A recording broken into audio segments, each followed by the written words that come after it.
On January 21, 1910, Paris was struck by a devastating flash flood. Metro tunnels were submerged, buildings crumbled, and the city plunged into chaos. But amidst the destruction, something peculiar happened.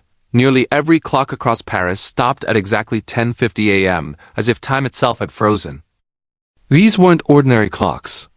They were part of an ingenious network of underground pipes that synchronized time throughout the city using bursts of compressed air. This revolutionary system was introduced in 1880 by Austrian engineer Victor Popp, and by 1885, thousands of these pneumatic clocks were installed across Paris, in hotels, schools, homes, train stations, and on public streets. We've recreated this remarkable network, including the mechanical marvel at its core, to show you how an entire city once kept perfect time through a system of pipes, gears, and air pressure. A brief history of timekeeping. Before the rise of accurate electric clocks, telling time wasn't so simple. Mechanical clocks would gradually fall out of sync, leaving people across the city running on slightly different schedules. Arriving on time to meetings or catching a train? Nearly impossible. Back then, the idea of exact time was still a novelty. Bell towers rang out hourly chimes, but as society evolved, so did the demand for precision down to the minute. The solution? A single master clock at the heart of Paris that would send out minute-by-minute pulses to synchronize every clock in the city. Sending these signals electronically was too costly. But air? That was both cheaper and more reliable. Instead of powering each clock, bursts of air would physically nudge all the clocks forward, in unison. A brilliant workaround that had already been tested successfully in Vienna. Recognizing the system's promise, the Parisian government granted Popp a 50-year contract to provide official timekeeping services. He founded the Pneumatic Clock Company in central Paris and began building the master clock, the system's beating heart. How mechanical clocks work. Mechanical clocks run without electricity, using either a spring or a raised weight to store energy. When released, gravity drives the gears, but to keep the time accurate, an escapement mechanism is used. This controls how fast the energy is released by rocking back and forth like a pendulum, creating a steady ticking motion.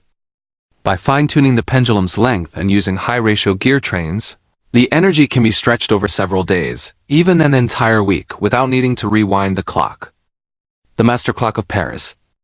Popp's master clock had two sides.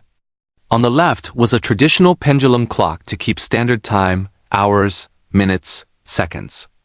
On the right was a specialized timing mechanism that released compressed air at regular intervals. But how was the master clock kept accurate? Enter the Paris Observatory, home to one of the most precise clocks in the world at the time, adjusted daily using celestial observations. A dedicated timekeeper would periodically compare and calibrate the master clock using the observatory's star-aligned reference. If this were 2025, he might have just used AnyDesk. Just kidding, but let's talk about today's sponsor. Sponsored segment, AnyDesk. If AnyDesk had existed in 1880, Paris wouldn't have needed a pneumatic network. But for today's creators and professionals, AnyDesk makes remote access effortless. Whether I'm animating on a MacBook or rendering on a PC, AnyDesk lets me control everything as if I'm right there, fast, responsive, and crystal clear. Try AnyDesk for free at anydesk.com/primalspace and support the channel. How synchronization worked. For the system to work, the master clock needed absolute precision. Every minute, the left-hand clock began a countdown. Meanwhile, a lever held the right-hand timing mechanism in place. As soon as the 60th second hit, a gear tooth triggered the lever, releasing the right clock. Instead of a complex escapement, it used a simple fan fly, a small spinning fan that used air resistance to slow the gears. This mechanism ran for about 20 seconds, just enough time to open a valve and release a burst of compressed air into the distribution pipes. The valve closed after 20 seconds, giving the network 40 seconds to reset before the next pulse. Even more brilliant? The clock reset itself automatically using leftover air pressure. A narrow pipe redirected the air into two pistons that lifted the weights and reset both clocks, all without human intervention. The underground network. From the master clock, air traveled into 10 main distribution lines, each serving a different district. These connected to a vast network of iron pipes, running beneath the city through sewage tunnels and metro lines, spanning hundreds of kilometers. As the air surged through the pipes, it reached thousands of clocks around the city. Each clock had a simple mechanism, a 60-tooth gear linked to the minute hand, powered by a bellows that inflated with air, pushing a rod that nudged the gear forward, exactly 1 minute. The hour hand was driven by a 12-to-1 gear ratio. One full rotation of the minute hand advanced the hour hand by 1 step. This system wasn't limited to public use. For the modern equivalent of just 30 cents a day, Parisians could subscribe to have one installed in their own homes. Legacy of the pneumatic clocks. Even after the Great Flood of 1910, this ingenious system continued running for nearly 2 more decades.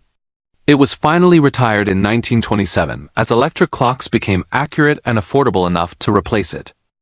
Today, the clocks are gone, but if you look closely you can still find traces of them around the streets of Paris. Giveaway time!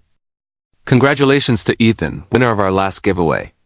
In our next video, we'll be giving away another Primal Space Voyager poster.